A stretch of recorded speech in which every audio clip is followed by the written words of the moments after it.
Hello मित्रों, नमस्कार, good evening. स्वागत है आप सभी का हमारे यूट्यूब चैनल यूपीएससी वाला एस्पिरेंट में। आज हम बात करने वाले हैं यूपीएससी सीसेट का जो पेपर हुआ है 2024 का, उसका हम सॉल्यूशन करने वाले हैं। आप सभी को मालूम होगा कि इससे पहले हमने दो वीडियो के माध्यम से हमने बताया था कैलेंडर के क्वेश्चन को कैसे सॉल्व करना है और क्लॉक के क्वेश्चन को कैसे सॉल्व करना है। तो क्लॉक के जो क्वेश्चन 2024 में पूछे गए थे, दो क्वेश्चन थे, उसको मैंने बता दिया है। उसके बाद हमने सेकंड वीडियो में हमें कैलेंडर के जो दो क्वेश्चन थे उसको भी मैंने बता दिया है। दो क्वेश्चन पूछे गए थे, कैसे सॉल्व करने थे वो भी बता दिया था। आज हमारा तीसरा वीडियो है इस सीरीज का, क्वेश्चन नंबर 15 वो सॉल्व करने वाला है। ये जो हमारे पास पेपर है वो है सेट ए का, ठीक है। आपके पास जो भी पेपर हो क्वेश्चन आराम से देख लेना, उसके बाद में सॉल्व देख के आराम से वीडियो को देख के सॉल्यूशन कर लेना, ठीक है। तो मेरे पास सेट ए है, सेट ए का मैं क्वेश्चन नंबर 15 के मैं सॉल्यूशन कराने वाला हूँ। और नए हैं तो चैनल को सब्सक्राइब जरूर कर दीजिएगा, क्योंकि पूरा पेपर है, एक क्वेश्चन लेके हम सॉल्यूशन करेंगे। क्योंकि लंबा वीडियो होने के कारण वो कोई देखता नहीं है। एक शॉर्ट वीडियो बनाएंगे हम, एक क्वेश्चन का बनाएंगे, दो क्वेश्चन का बनाएंगे, ताकि पूरा एक सॉल्यूशन आपके सामने आ जाए, ठीक है ना। और कैसे सॉल्व करना है वो भी मैं बताने वाला हूँ। वीडियो को शुरू करते हैं। सबसे पहले यहाँ पर देखो क्वेश्चन नंबर 15 है। क्वेश्चन नंबर 15 कह रहा है कि 222 की घात 333 और 333 की घात 222 निम्नलिखित संख्याओं में से किन से भाज्य है, यानी किन संख्याओं से डिवाइड है, ये बताया गया है। ऑप्शन आपके सामने है 2 और 3 से किंतु 37 से नहीं, 3 और 37 से किंतु 2 से नहीं, 2 और 37 से किंतु 3 से नहीं, 2 और 3 और 37 से नहीं। सबसे पहले आपको डिवाइड करने का रूल आपको ध्यान होना चाहिए, लेकिन मैं आपको बता देता हूँ, ध्यान में नहीं है तो भी कोई दिक्कत नहीं है। 2 से जो डिवाइड करने का रूल क्या होता है, जब भी कोई पीछे की जो डिजिट होती है, ठीक है, मान लो कि ए बी और सी 3 डिजिट दे रखी है, तो पीछे की जो डिजिट होती हैं वो क्या होनी चाहिए, 2 से डिवाइड करने के लिए हमेशा पीछे की जो डिजिट होनी चाहिए वो होनी चाहिए सम संख्या, ठीक है। पीछे की संख्या सम है तभी वो 2 से डिवाइड होगी, ठीक है। तो यहाँ पर देख सकते हैं 2 है तो ये तो बिल्कुल ये तो 2 से डिवाइड हो जाएगा, ये 2 से डिवाइड नहीं होगा, ठीक है। क्यों? क्योंकि पीछे की संख्या कौन सी है, विषम है, 3 विषम है, तो 3/2 यानी पूरी तरह से डिवाइड नहीं हो सकता, तो ये कैंसिल हो जाएगा। तो कुल मिला के 2 से तो विभाज्य होगा नहीं, 2 से भाज्य नहीं होगा, 2 से भाज्य नहीं होगा। अब बात करते हैं 3 लेते हैं, 3 देखते हैं। 3 का डिविजिबल जो भाज्य करने का जो डिवाइड करने का रूल क्या है, वो होता है कि जो संख्या दे रखी, जैसे मान लो ए बी सी, तो इन 3 संख्याओं को जोड़ने पर अगर उसका योग 3 से डिवाइड होता है तो वो संख्या पूरी तरह से 3 से डिवाइड होगी। कैसे बताओ, जैसे मान लो आपको संख्या दे रखी है 2 2 2 2 2 और 2, ठीक है। हम क्या करते हैं, तीनों को जोड़ते हैं, 2 + 2 + 2, टोटल कितना हो जाएगा 6। 6 को हम 3 से डिवाइड करते हैं तो हो जाएगा, पूरी तरह से डिवाइड हो रहा है। कहने का मतलब जो संख्या है 222 वो पूरी तरह से 3 से डिवाइड हो रही है, ठीक है ना। और 333 तो आपको पता ही डायरेक्ट डिवाइड हो जाएगा, तो मतलब 3 से डिवाइड हो रही है, ठीक है। तो अभी तक हमारे पास सॉल्यूशन क्या लेके आए हम देखते हैं। यहाँ पर देखो, अभी तक हमारे पास सॉल्यूशन क्या आया है कि ये संख्या है 2 से डिवाइड नहीं हो रही है, क्योंकि 222 तो हो रही है लेकिन 333 नहीं हो रही है। उसके बाद हमारे 3 से पूरी दोनों संख्या डिवाइड हो रही है, 222 भी हो रही है और 333 भी हो रही है, ठीक है ना। कैसे हो रही है मैंने आपको बता दिया है।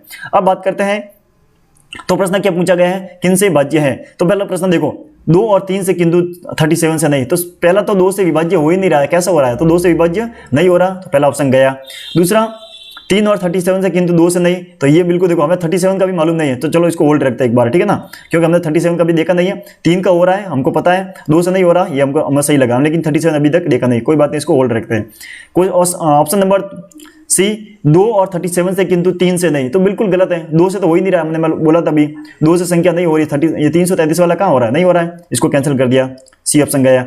डी ऑप्शन 2 और 3 और 37 तीनों से गलत है, 2 से और भी नहीं हो रहा है, गलत आया। तो हमारे पास 3 ऑप्शन तो गए, ए भी नहीं हो सकता, सी भी नहीं हो सकता, डी भी नहीं हो सकता। ऑप्शन कौन सा रहा है हमारे पास, बी, तो बी ऑप्शन आपका सही हो जाएगा। 3 और 37 से डिवाइड होगा और 2 से नहीं। अब सर बोलोगे कि सर मैं 37 से तो डिवाइड करके देखा ही नहीं, तो कोई बात नहीं, देखने की जरूरत नहीं, इसीलिए टाइम एग्जाम में ज़्यादा लग जाता है। आपके अगर 37 से डिवाइड करने लग जाता है, सबसे पहले ये तो देखो आपके पास ऑप्शन आ तो रहा है ना, 2 से डिवाइड नहीं हो रहा, तो सीधा ऑप्शन कट गए 3, हमारे पास ऑप्शन आ गया बी, सीधा सा आंसर लगा लो, इसमें ज़्यादा टाइम कैलकुलेशन करने की जरूरत नहीं है। इसके यहाँ कैलकुलेशन करने बैठोगे तो आपका एक क्वेश्चन और माइनस में चला जाएगा, क्योंकि एक क्वेश्चन के लिए आपका टाइम चला जाएगा, ठीक है। तो यहाँ पर ऐसे कर सकते हैं क्वेश्चन का सॉल्व, ठीक है। आराम से वीडियो को पॉज करके देख लेना, ठीक है। मैंने बता दिया कैसे रूल आपको डिविजिबल यानी कि डिवाइड करने का रूल क्या है, 2 से क्या है, 3 से क्या है, कैसे डिवाइड करना है, कैसे एलिमिनेशन मेथड लगाना है, ये पूरा मेथड आपने बता दिया है, ठीक है ना। इस प्रकार से क्वेश्चन सॉल्व करना है, इसका सही आंसर हो जाएगा बी। अब बात करते हैं क्वेश्चन नंबर 20।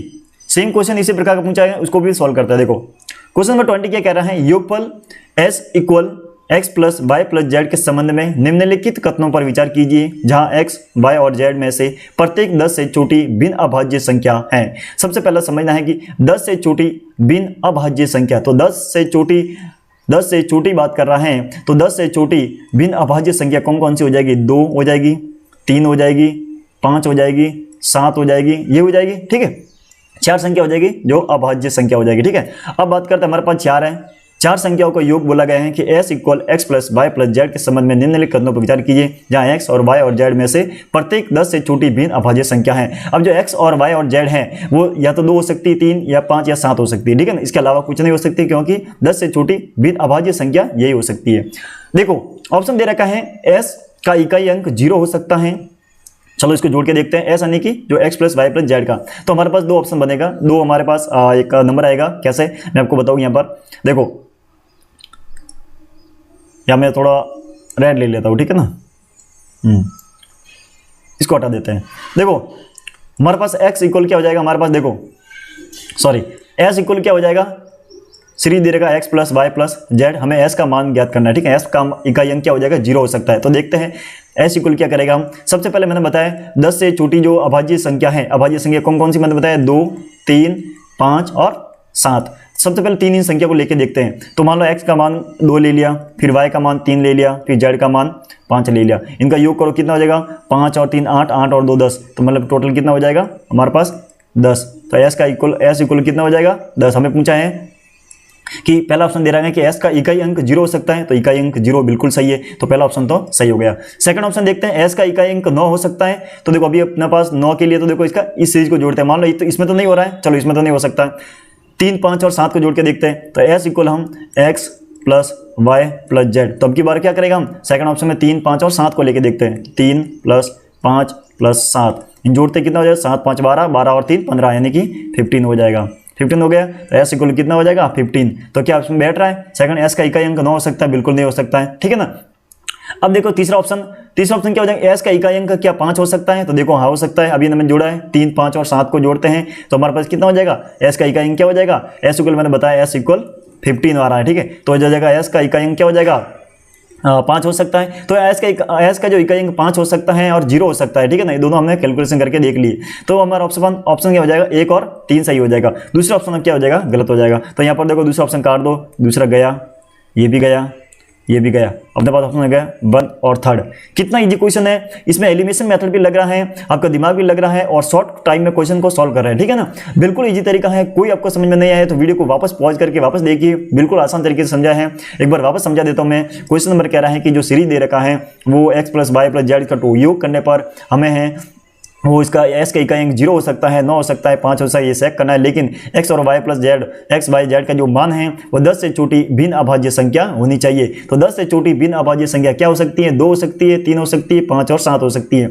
तो 3 संख्या लेनी है x प्लस वाई जेड। तो हमने पहले इन 3 नंबर का लिया, x plus y plus z माना, और सेकंड में हमने 3, 5 और 7 को माना हमने, और हम टोटल करते हैं तो टोटल करने पर हमारी संख्या 10 और ये 15 आ सकती हैं। तो 10 का इकाई अंक क्या हो जाएगा, s का इकाई अंक 0 हो सकता है, तो बिल्कुल सही हो जाएगा।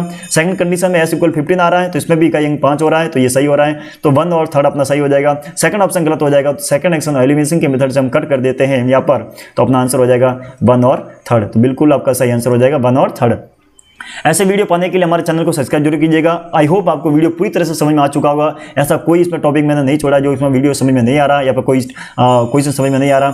हम धीरे धीरे धैर्य बनाए रखिए, चैनल से जुड़े रहिए। एक एक क्वेश्चन को सॉल्व करेंगे, सीसेट का एक एक क्वेश्चन को बारीकी से हम सॉल्व करेंगे, ताकि 2025 में जो तैयारी कर रहे हैं उनके लिए पेपर बहुत ही एक अच्छे तरीके से सीसेट को कैसे क्वालिफाई करना है, किस प्रकार से पेपर को सॉल्व करना है, वो आपको ट्रिक आपको समझ में आ जाएगी और 2025 के लिए काफ़ी हेल्पफुल रहेगा। आई होप आपको वीडियो अच्छा लगा है तो वीडियो को अपने मित्रों को शेयर कीजिए। मिलते हैं नेक्स्ट वीडियो में, तब तक के लिए जय हिंद।